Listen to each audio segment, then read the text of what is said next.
Hello once again, my name is Trevor Selescu and welcome back to another Monster Hobbies Model Car Garage unboxing video. I'm here to help you find the perfect model kit in your skill level. So today we are going to be looking at a skill level 3 kit for you advanced model builders. This is the Monogram 57 Ford Del Rio Ranch Wagon. Again, Monogram is part of Revell, so I'm sure that the previous Ford model kit in our series that we reviewed will basically be this one. Anyway, yeah, this is the 57 Ford Del Rio Ranch Wagon. It's a 2-in-1 kit. It has the police version option as well as the regular factory stock family wagon. So this is from my friend John Harry's estate. I got it right after he passed away. So in honor of him, let's go down to the bench, open up this kit that was never opened, and see what's in the box. Tutti frutti on Rudy. Tutti frutti on Rudy.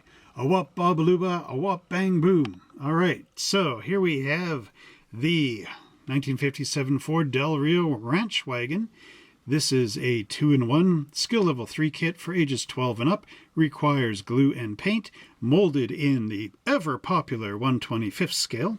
So if you went into the Ford showroom as a family kind of guy, this would be probably what you would be looking for. They were also used by the police over here. So again, really cool, the 2-in-1 options with this kit. On this side of the box, we see the features. The length of the model is 8 inches. Number of parts is 156. So there's your skill level 3 going on. Molded in white with decals, the water slide variety. So here we read, originally used by dude ranches to pick up guests from the train, the station wagon turned into a multi-purpose vehicle. Today, the SUV has replaced the station wagon, but not in the hearts of classic car enthusiasts. The 57 Ford offered both 4-door and 2-door wagons. They featured Ford's new bow-shaped frame along with a revised suspension for an improved ride. Police package, roof light and siren and radio. Detailed 312 cubic inch Thunderbird V8. Separate frame piece, molded in white, transparent red, and clear with chrome-plated parts and soft black tires. You know here where it says originally used by dude ranchers to pick up guests from the train? Take a look through my video collection and look for the AMT 1925 station wagon in there, and you'll see basically Ford's very first station wagon offering. Really cool kit, check it out.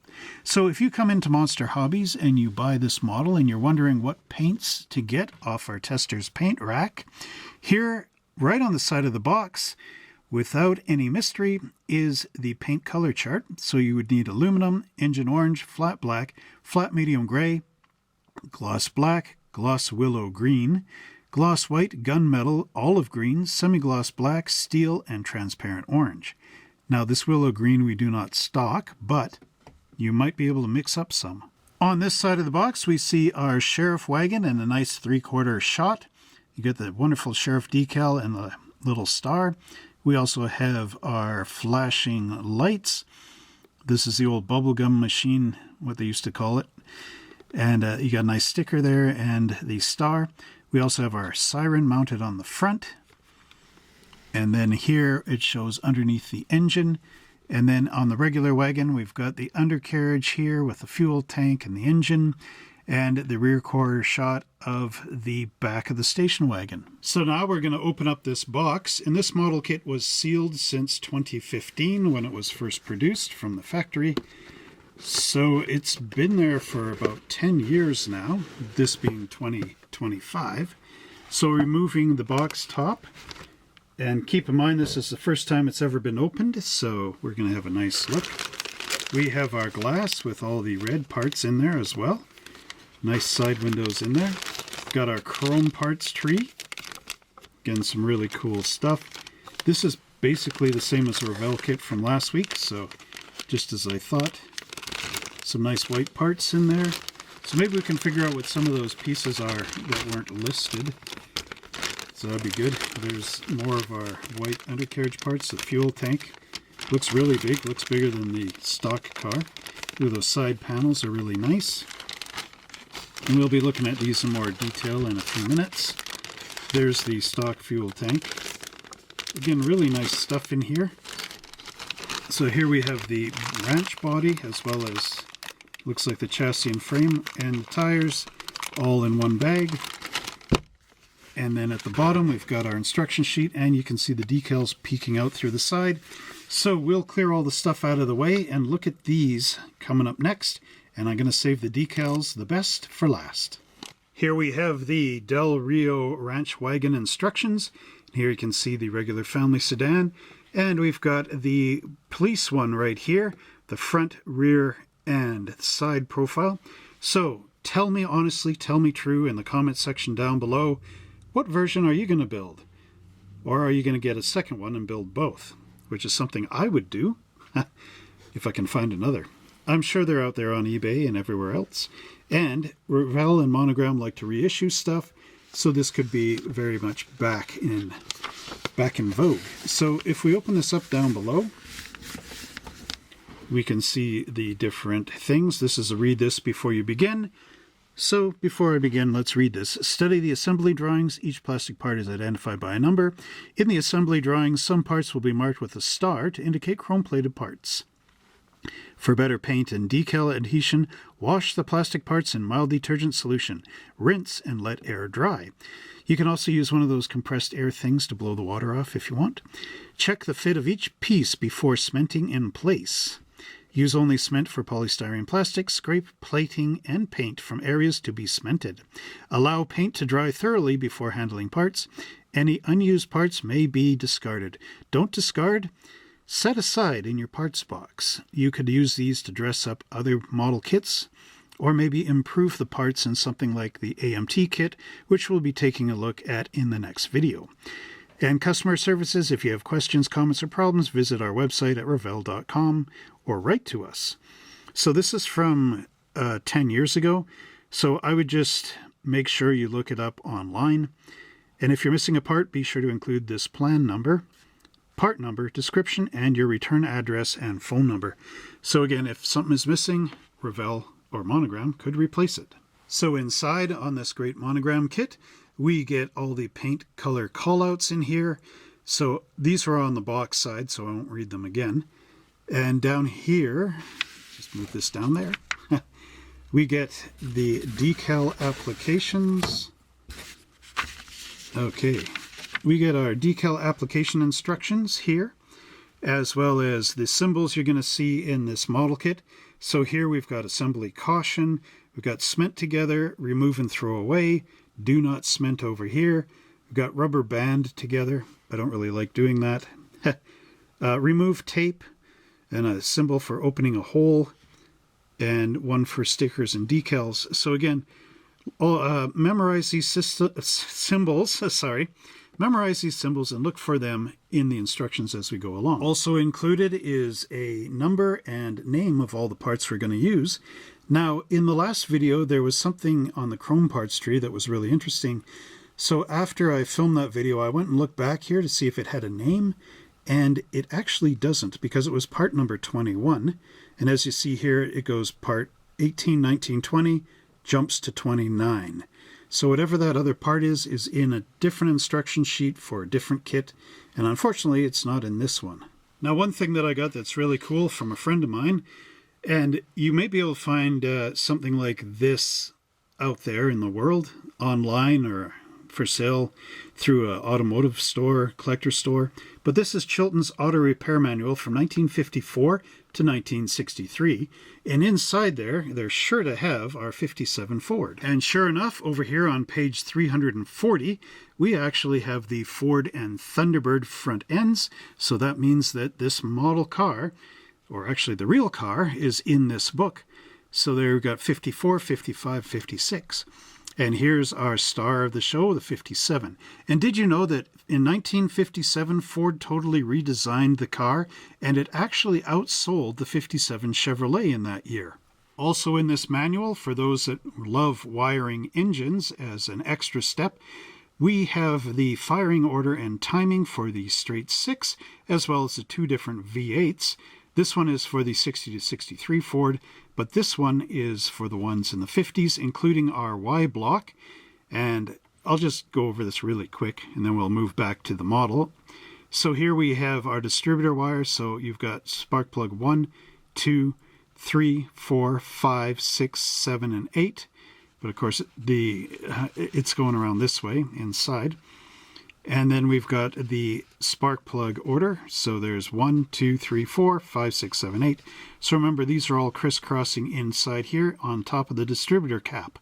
So good reference for you guys that are into wiring your engines. Oh, I'll just do one more thing. This is the exploded view of the actual Ford engine block.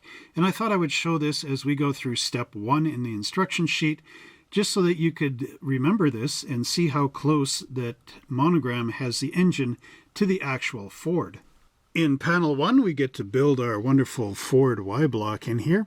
So we have right and left hand side engine blocks with the transmissions molded in place, and those will get glued together. And then here we have the valley cover getting glued down. I would glue that on first, and then when you glue on your cylinder heads, you can slide them up along here until they touch the edge of the valley cover, just to make this all nice and tight in here. Add on your valve covers and your oil filler spout, as well as your oil filter onto the side. Glue the oil pan up from underneath. And then here you add on your decals. Now remember, you're painting this as you go through, so there's the paint callouts.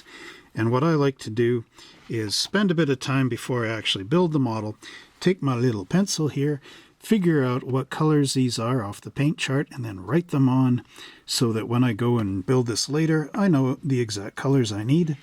So down here, we have the front timing chain cover being glued in place, the water pump being glued into this keyhole right here. If you look at it, it's a hole with a little square on the bottom. And then we've got our generator being glued up into here on our fan belts and pulleys. And there's the fan being put into place. And now looking at the bottom part of step 1, we have our intake manifold here. And it's got the bottom part of the carburetor molded in place. So then here we've got our coil going on. And again, if you're going to wire that motor, you drill out the little end on the coil and slip a wire in there, and that goes into the center of the distributor cap, which is over here. So there's our distributor cap being glued in place. And we also have the top of the carburetor and our right and left hand side exhaust manifolds. In step 2, we carry on with the engine block by adding our starter motor in here, as well as our 2-piece fuel line. So down here is the fuel filter, and then up there it goes onto this splitter, which glues onto the back of the carburetor. In step 2, we have our engine here, and the starter motor is being glued in place. And then here we have our 2-piece fuel lines being glued on. So this one goes down here on the timing cover, and then it hooks up here to there, and then this goes into the back of the carburetor. Panel 3 shows our frame with the steering box being glued in first, followed by the upper A-arms being glued up here on the frame, and then we drop our engine into place. It mounts here in the back as well as up on the front. Down below, we carry on with adding in our exhaust pipes to the frame.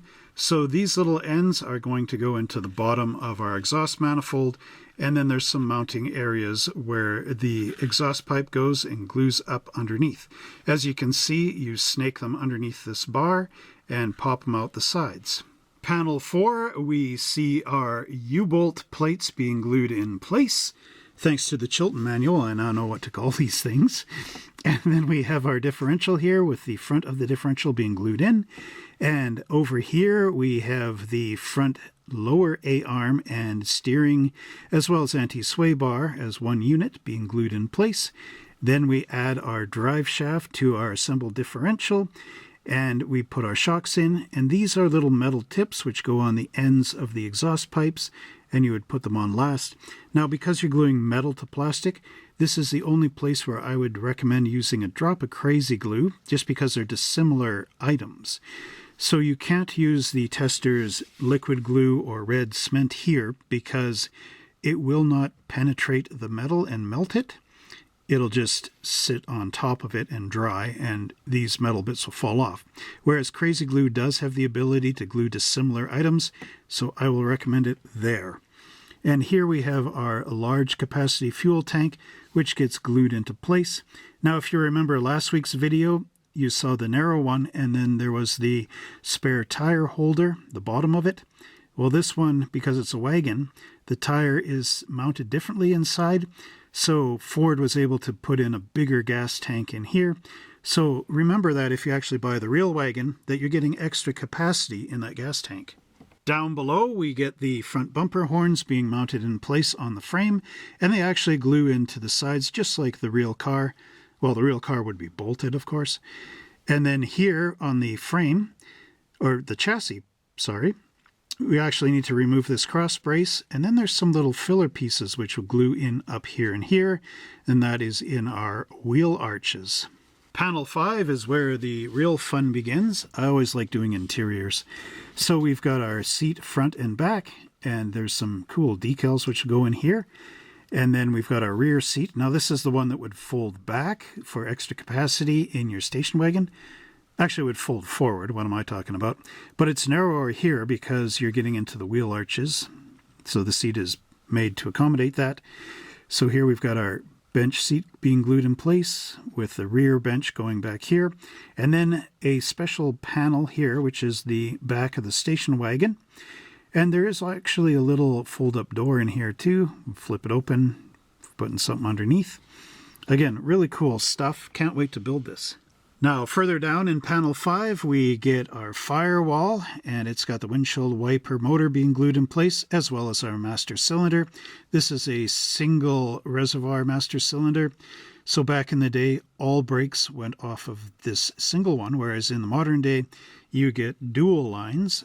So they broke it for the lines going to the back and the lines going to the front. And the reason is that if there was maybe some problem with one of the brake lines, like air in the line, on this system you would have no brakes all the way around, whereas in the modern system, if it was in the rear, you would have no brakes in the rear but brakes in the front, and vice versa. So a lot safer now with a newer master cylinder. If you actually buy one of these as a real car, for a safety thing, maybe look into replacing the master cylinder with a more modern one. So here we get the firewall gluing in place, and then we get these nice side panels and the rear panel. And again, these are molded separately, so they have excellent detail on the door handles and armrests. Over here in panel 6, we're gluing the steering wheel to the steering column, and there's a little decal which goes on the horn ring. And over here, we have the dashboard, and we've got a police option. And this is the radio. Remember, we saw it in the other kit from last week. So now we have an explanation for it. But I knew it was a police radio because I'm working on a police car right now. Again, this glues onto the back, and you've got a decal going in here for the instrument panel. Down here, we see our dashboard being glued into the rest of the interior. And we've got our pedals here. We've got our gas, our brake, and our clutch. So again, this would be a standard car and standard transmission. And here we've got our steering wheel and column being slid in. So it goes in at the top and hooks up to this little half-moon hole down below. Panel 7 shows our wonderful two-piece air cleaner being glued together. We've got our battery, and here's one of those parts that you get rid of, this little thing hanging off the side. And then down here, I believe this is part of the ignition system, one of the little boxes down there. I'm not sure, because it doesn't say what it is, unfortunately. But you glue it down there, and our air cleaner goes onto the top of the carburetor with the little air nozzle pointing this way. Now, in certain weather, you actually rotate the entire air cleaner. So in summer, you'd want this facing forward. In winter, you want it facing to the side. That's because in the summer, it's hot, and you want the cold air blowing into the air filter. But in winter, it's cold, so you actually want this coming across the manifold where it would be warmer. So the warm air would go in there. It would tell you in your Ford manual if you ever actually buy this as a real car. Panel 8 shows our radiator and radiator wall as one unit, getting the top of the tank glued on, which is separate. And here you get upper and lower radiator hoses, so this one has to go to the bottom of the water pump and then to the bottom of the radiator. And this one at the top goes on the manifold and into the top of the radiator. And you know, I never really realized this until I was looking at the old Dykes Encyclopedia from the 20s. That you would think that because this is the top of the engine and this is the upper radiator hose, that the water would flow this way into the engine and come out this way to the bottom and go to the bottom of the radiator. That's what I used to think. I don't know why. But if you actually look at it, this is the water pump, so it's going to be turning. It's going to be pumping water. And you want to take the water, pour it in at the top here, fill up your radiator, right? And of course, what do you call it? The radiator fluid, right? And anyway, so you fill it up, the water fills the radiator, and you're pumping from the bottom of the radiator up through the motor, up through this way. It's going all up in here. And this is the hot water coming out through the top of the radiator hose and going through here and getting cooled as the air blows through it. I don't know why I thought it was the other way around for years, but I was proven wrong, so I'm just letting you guys know. Okay, carrying on with the model kit. Panel 9, we have the wheel back. We've got a pin, and it's saying not to glue it, but the nice part is these pins are metal, as we saw in the previous unboxing. And here we've got our front wheel. So this has the little grease cap on there for the front suspension. And remember, you're going to be doing this twice on that wheel. And here's the rear wheel.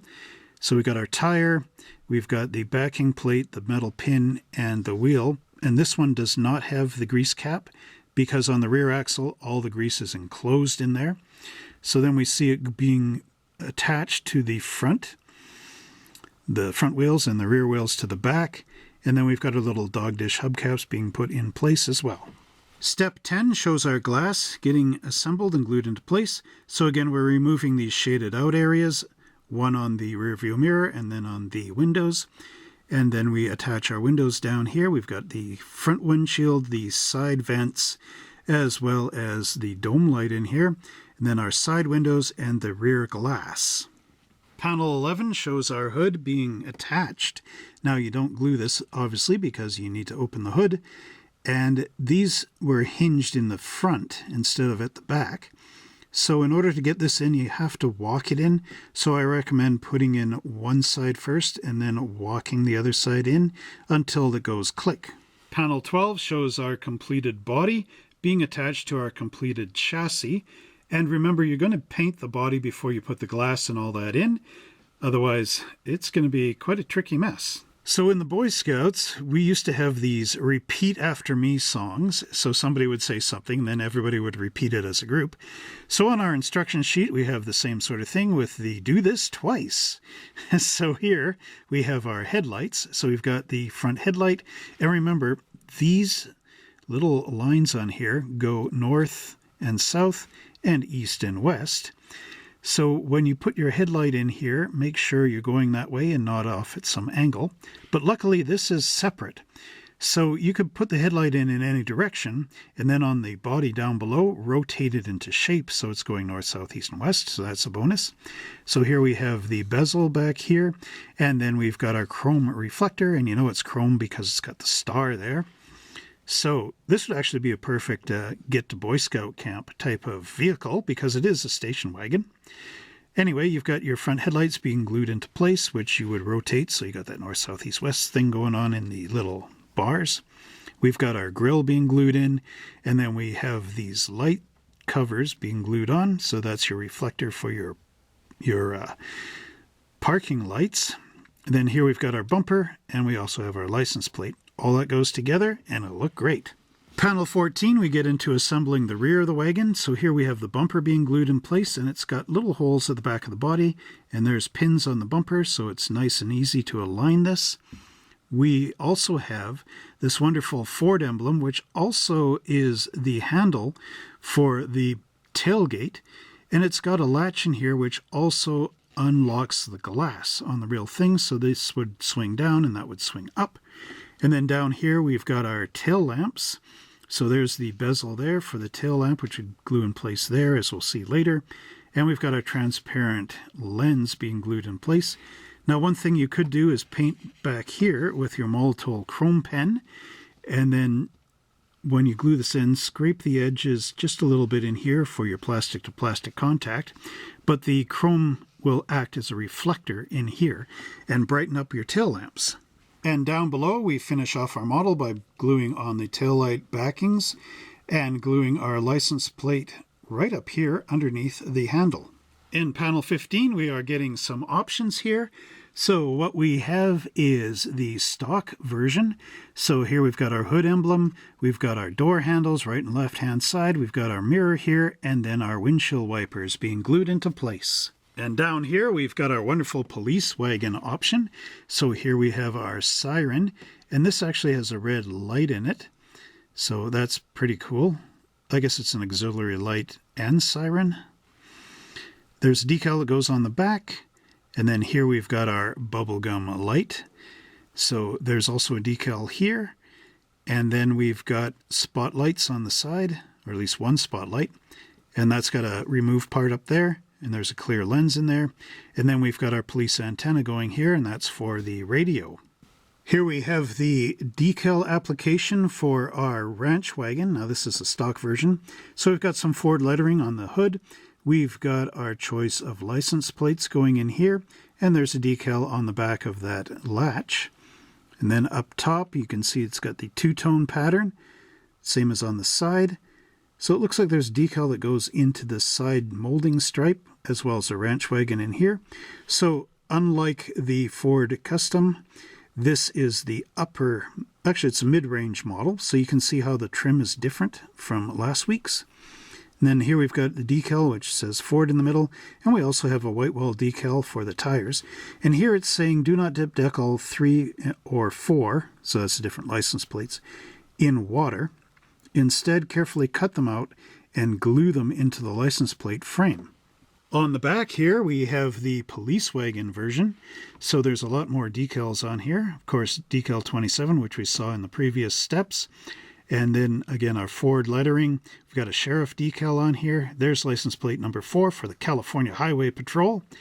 And we've got some stars in the window, as well as this one in the center, which is odd. You could or couldn't use that if you want. I don't know. They show it there. What the heck?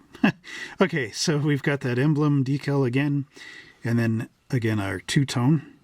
Actually, it's a white roof and white doors down here. Got car number 2 as a decal on the side. And radar patrol. So this would be more of a radio wagon. And the ranch wagon trim on here. Again, the Ford hubcaps. This time no white wall because this is the utilitarian type of police vehicle. So the police probably wouldn't be all dressing it up with white walls. Again, really nice. And I'm going to ask you here in the comments down below, how are you going to build it? Police or standard? Now here's some of the magazines you would have had back in your Del Rio wagon. Popular Science and Science and Mechanics from the 50s. And here we actually have a cool little article about how they made hot rods safe. And we can see our police here helping out the youngster build up his hot rod and race it at one of the tracks they opened up way back in the 50s so that there wouldn't be any street racing and no one would get hurt. So I have a little question for some of you older people in the audience. How many of you remember, as a kid, having a great barbecue tailgate party out of one of these good old Ford wagons? If that was you, let us know in the comments section down below. And now for your younger audience, how many of you would love to actually be at this barbecue back in the 50s with maybe your parents or grandparents enjoying this wonderful meal? So now let's take a look at this wonderful 57 Ford Del Rio ranch wagon body. And here you can see some really cool things. There's a nice belt line, or molding line, I guess, up in the roof panel, which is really cool. And then we've got the more intermediate, I guess, side trim panel, which goes up there and looks really good. Little hole for our door handle to fit in. Up front, nice detailing. Looks like our friendly little Ford. And then out the back, we've got our wonderful little tailgate in here, as well as the glass up top. And again, looks really nice. How many of you remember that roof line? It's got a nice little swing up at the back. I guess that's to help the glass fly upward. Underneath, wonderful how it's pleated in the roof in here. Got the little depression for the dome lamp. There are some mold marks in here. And remember to always scrub this with some soap and water in order to get rid of any of the mold release agent from the factory. And then we also have the little bars in here so the hood doesn't fall in place into the engine bay. But again, really nice detailing on here. Looks like the wagon as it was meant to be. Now I thought I would do a little tiny quick comparison. So last time when we looked at the Ford Custom, we have the body for that right here. And there's our wagon for this video, and you can see the difference. The roof comes back in here, and you've got a trunk, whereas here the wagon goes right to the edge. And you've got the longer doors, which is really quite interesting. No, I think they're about the same size. Let's just take a look here. Let's compare body side to body side. Yeah, they are the same. It's just my angle. But again, you can see the difference in the roof lines here and there, as well as the trim. So the Custom just has a little whip back here, whereas they extended it out onto the ranch wagon. So again, really nice, and you can see that these are basically the same model. Even though this is Revell, that's Monogram. Remember, Monogram and Revell are the same company. It's just at this point now they're using the logos and swapping the logos around, but really these are both Revell kits. Here we have the wonderful Ford frame in here, and you can see it curves quite a bit going up to the front. And a lot of nice detail in here. There are some pieces that we need to remove in order to make this all nice and smooth. But overall, the nice care and detail they put in here is fantastic. It's even got the hooks in here to mount to the chassis with the bolt in the center. So again, some really wonderful stuff coming out of Revell. There are mold marks underneath that you'll have to remove with your hobby blades in order to get everything to fit nice and flush. Here we have the chassis pan, and remember there are some auxiliary pieces that need to be glued to this when we get to it, but they need to be there. This area we remove, as well as these little buttons that are in here. Flipping it over, you've got some nice detail. There is a Revell name marked in there, just like on the Custom. But again, really wonderful looking stuff. In our first little bag, we've got 4 tiny parts trees. This one being the engine components. Well, both of these are engine components. And then we have some more down in here, including the air filter and the tops of the carburetors. So we've got our right and left hand side engine block, valve covers, cylinder heads, intake manifold, valley cover, and upper radiator hose. Here we have 2 more hoses. Now keep in mind some of these may not be used on this model. So we have our distributor, our coil, the water pump, we have our starter motor, or actually it's a generator.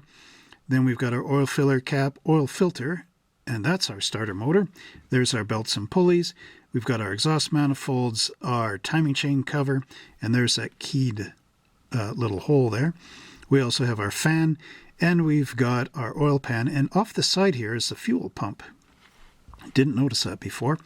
Now here we've got some optional parts, and I believe these are not in here, but this looks like an auxiliary air canister for our engine, and I do believe these parts are for a Paxton blower, which would be another different kit. There's a different set of fan belts and pulleys. So yeah, I believe this is all for that Paxton supercharger thing that Ford had as an option. So there we've got the top of our carburetors, our fuel line, and our air filter. Again, the detail on here is really wonderful.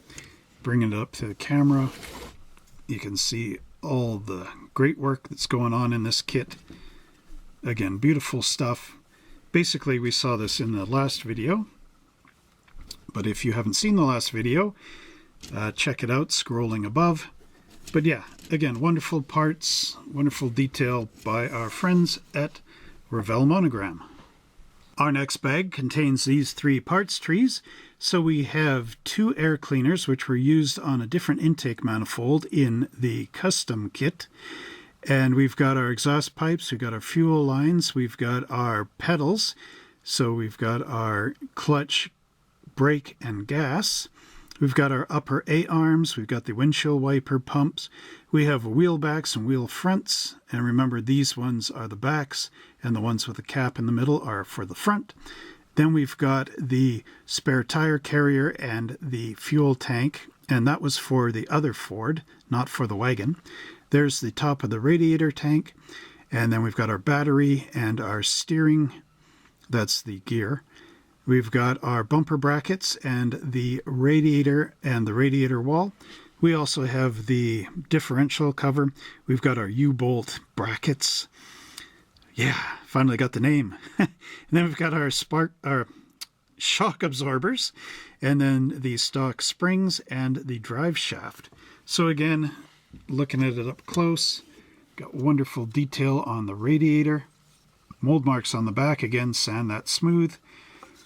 Beautiful battery, and got all those components. And then we also have the nice detail on the wheels. Again, beautiful kit, and once you build it, it'll look excellent. Now here we've got a really tiny parts tree with just 2 parts on it, but it's our differential here, as well as the lower A-arms and our anti-sway bar and our steering. Our next parts tree contains the door panels, and these are really wonderfully molded. You got texture right in here and down at the bottom, and then smooth panels. You got the police radio right here. We've got our steering wheel and steering column and that master cylinder, the front headlight bezels and the rear tail lights, as well as our firewall. So I'm just going to bring up this portion. Again, you can see that nice detailing in there. And you can see our police radio. Wonderful stuff. It actually goes this way. So you can always add this to your parts box when you're building later police cars. Again, really cool stuff. Mold marks are all in the back, so you won't see them. But again, make sure everything's just nice and flat and smooth. In case there's any issues with mold marks, keeping parts away from where they actually are supposed to fit. These 2 parts trees are specific to the wagon.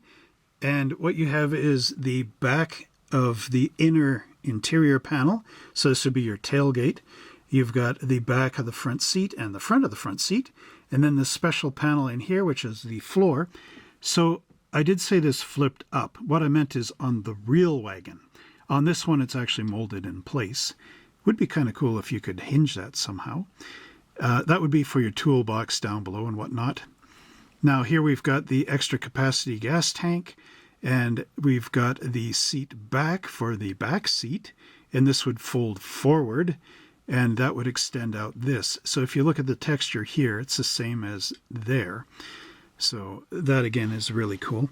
Now on AMT's 1955 Chevy Nomad, this used to be a piece that fit in the back seat on the Nomad kit, but somehow AMT doesn't include it anymore, so it's nice to see that here on the Revell Monogram kit. Again, really wonderful. So let's take a look at this up close. You can actually see here a zigzag pattern, and that's where the hinge would be on the real thing. Up underneath there's some mold marks. Let's not worry about those. And then we've got the back panel there. Again, really nice looking stuff. Detail on the gas tank. It's too bad this gets covered, but it's there, just so you remember that it's there.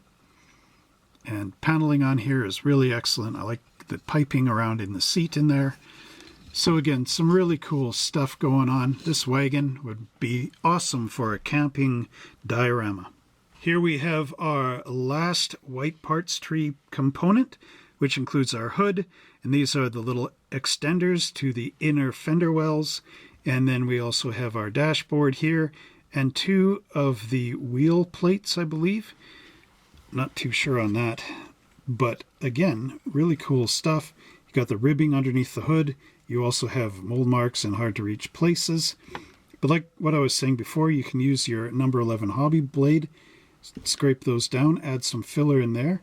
And somebody suggested getting a hole puncher, punching out some sandpaper, gluing it to the end of the eraser on your pencil, and then using it in there as a little sanding stick just to remove the mold buttons or sink marks. So again, some really cool ideas out there, and using them will help improve these parts and make them look good in your model. In this model kit, we get 2 complete chrome parts trees. Now this one is the same one that is in all these Ford model kits, as we saw in the custom of last week. But this one is the exclusive police package chrome parts tree. So I'm going to look at that first, since we saw the other one before.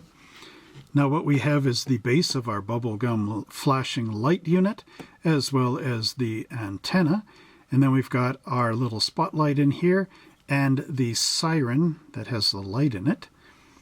Again, some really cool little minor detail parts, but certainly add to the look of your police cruiser.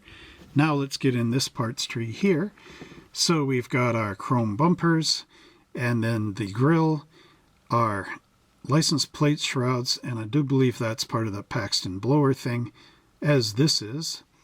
And then we've got all our door handles and the light, or the mirrors, sorry, and the light backings, as well as our wipers and our hubcaps, and of course the trunk latch. So I guess this is a bit different, unless I didn't notice that before. And then we've got our front hood emblem. So again, some really nice detail. I didn't realize this. This is actually molded open, so you can see my finger in the back. So that's an added bonus. My friend Pete in England would like that, because he likes opening up the grills. So in this case, he wouldn't have to. So there's a bonus for you, Pete, if you're watching this. So again, some really nice chrome details on here. Excellent for your model. Here we have our clear components, and again, some wonderful stuff, including transparent red.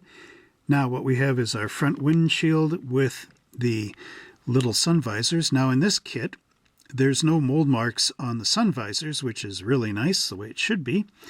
And then we've got our side glass and rear window. These again are sunken in, so they'll come up really tight against the body. And our side windows, we have the inner dome light, as well as the marker lights and our front headlights. Remember, north, south, east, and west on that little grille pattern. Then we've got our dome lamp for the lights, as well as the little one that goes in the siren. And then over here, we have the tail lamps. Oh, and right here is the little light that I was thinking about just a minute ago here that goes into the spotlight. So again, look at that glass. It's really nice. Nice clear parts in here. Wonderful detail on those headlamps. Going into the tail lights here, they got the nice ring in there. Might need a little bit of chrome. Take a look at the real tail lights. And then our bubblegum lamp.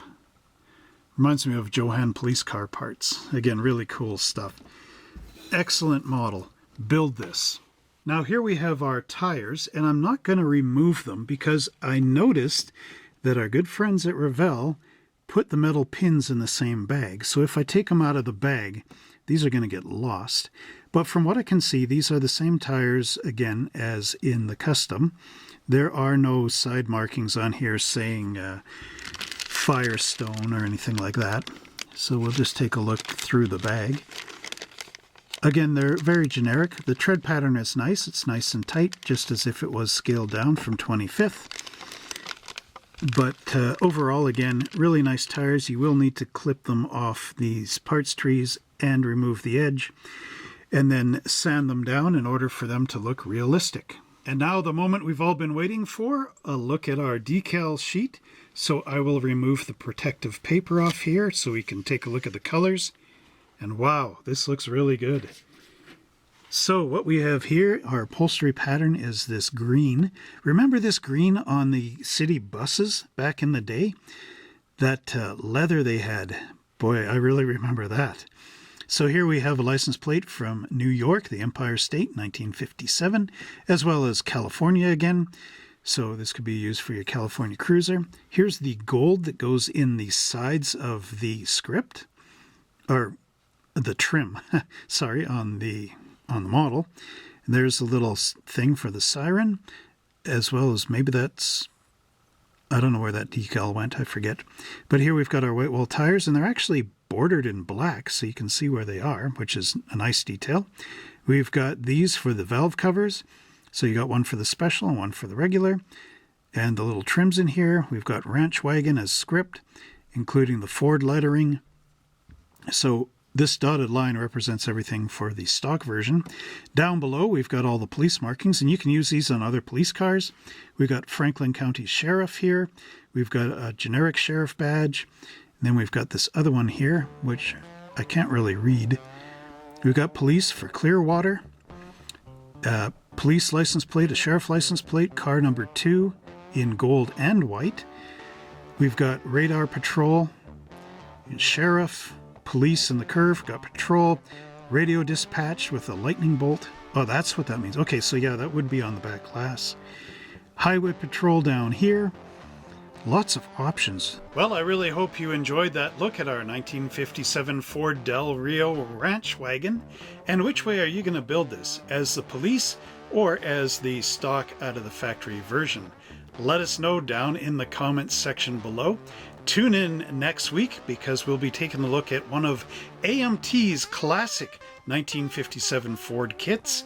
Again, a wonderful kit. It's skill level 2, but I think it should be a 3 because that one has posable front wheels and opening doors, which is really cool. So you don't want to miss that one.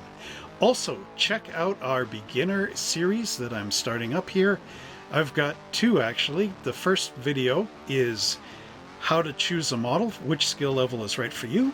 And the second one is an investigation of tools that you'll need to build models when you're just starting out.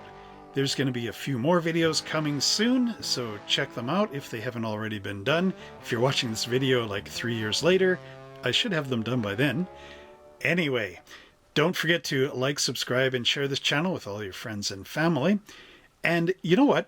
It's really cool that Revell Monogram here is making kits of cars that are not the deluxe versions, but are actually like standard and that sort of thing, so that we do get some options of building something that's not your normal Ford fare, and that's also good in dioramas because it gives an alternative to the regular like Ford Fairlanes and everything else.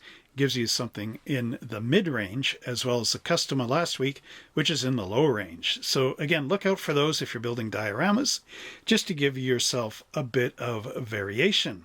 So again, like and share this channel, subscribe, hit the bell notification so that every time I make a new video, you're the first to know about it. And until next time, everybody, happy model building, and we'll see you in the next video.